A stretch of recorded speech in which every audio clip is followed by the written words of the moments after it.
and just kind of fits everything, which is Juggernaut, or it's going to be something that's like really out there and rather unique. Okay, they do go. No, it's going to be Ice Shard instead. Jerix must not have been in range. And now Kezu's going to be obviously a little bit caught. He still has a time walk though, and will be able to get himself away. Pablo got some decent damage out, but now it's going to be Cookies' time to be able to turn this thing around. They get a good chains off onto 2. They're going to look for Kuro first, the first blood. He should be quickly going down. That's going to be 1. Can they get 2? Pablo's already low. Fana might try and jump for him. He is going to go for it, but he's only going to be able to get one of those right clicks, and now they might be able to pick up the bounty rune. Yeah, Jerix managed to steal that one. That could be well worth his life potentially, but it is going to cost him big time. Fana's going to return back to that mid lane, but already a hat for Pablo, but Pablo's just going to put himself on the cliff, I think, and he may be right clicked down by Fana. Yeah, he will be. Just running the rough party down. Yeah, I guess the fact that that's their first. It's being picked up by Steph Style already. This Disruptor's farm is pretty impressive. Actually, he's purely off of neutrals. Nice pick off there from Mind Control, the How, allowing the... For his blink, and then suddenly the Ember has to be very, very afraid. So I think it's overall a great initiation, and we're going to see it on mid. Yeah, Pablo, once again, is going to be the target here. He managed to get off his good Cold Embrace that will buy him a bit of time, but he's pretty much dead. Now the question is, are they going to be able to get much else out of this? Walrus Punch, still not enough to finish off Pablo. Now they've got the ultimate coming out. Jeric's going to be stuck underneath that one. The extra Static Storm probably was needed, and because of that, they're able to get the 2 supports. Kezu's going to have to make the trade-off of a tier 1 tower for it. But this is probably going to be Liquid are going to rotate straight to the bottom lane and take that tier 2 as well. That Liquid can't really go into a Winter Wyvern very easily. The Radiant Observer with South of Kezu is very important because Troll. Just keep on seeing those jumps, but this is Fata. What? I really thought for sure that Pablo was going to go for Winter's Curse. Maybe now? No, they've got the Static Storm on Fata. He's definitely dead here. Now they can still Static Storm up something with the Pud dead. Looks like in the background, Pablo is going to be chased down by now it's going to be Liquid pushing down another tier 2 with this Aegis still in hand. Oh, mid. That's actually a quick jump. Yeah, Dream Coil, and it's not going to be enough time for him to be able to time walk out of that one. Meanwhile, in the top lane, Jerix is going to be the target. Looks like he should be going down as he's going to be glimpsed back. He tries to go for the quick kill on Pablo, but there is a heal first. The orb coming out from Vada will be able to eliminate both that support as well as help kill the Disruptor. And farther down, it's going to... Sport's pretty interesting. Ice Shards goes out. Waiting for the creeps to go away. Just gets picked immediately. The wraparound here.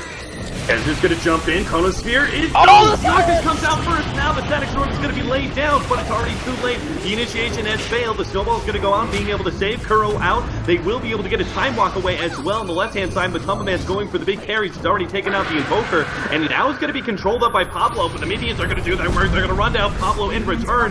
Now Matamba Man, he's got no way out of this one. There's a Chronosphere in the way. Although the Orchid laid out, they just lack damage now. Cookiss may lose E-skills at secondary time. He gets called up, he gets taken out as well, and now Cookies are blowing every single buyback they can, but they've already lost the lane of Brax anyway. This pretty much ensures there is no hope here for Cookies and coming back into the game. They've just blown too much of their net worth ruthlessly. They have to get some sort of good fight, but it just doesn't seem to happen. Kez is going to be dying here due to the Orchid pop, and even Flint is going to have to jump back to the fountain. Steph now goes down instead. Something like 7-0 by at least, 27, 28 minutes. You're very unlikely to come back from. Kind of fun, quite curious though that Ball Ruby gets the last hit there. A lot of burst damage. Just does a little bit of damage. Oh, look at this! Just does 3 right clicks, nearly kills the support.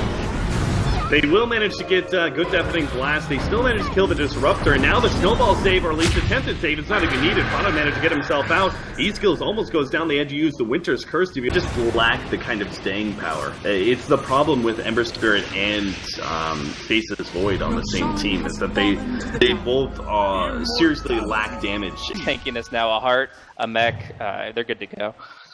Yeah, Matamba Man can sit on the front lines all day and all night at this point in time.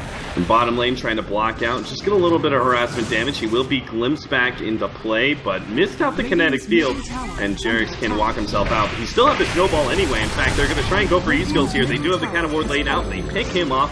50 seconds down on the clock. Mana jumps forward for more. They manage to silence up Kezu. Won't be able to finish him off, though. They gotta be careful now, as with Kezu back up, might be able to get some sort of Chronosphere, but they gotta force the fight at bottom. Otherwise, they're gonna lose their whole entire mid lane of Rags and still have Matumba Man back into the fight at bottom lane. They throw out a little bit more harassment damage, but Matumba Man's already looking for Megas as the snowball comes forward. The kid steps out as well as Kezu. The Cold Embrace gets laid out, but Kezu doesn't really need that one. In fact, he just steps him up for telekinesis into Orchid.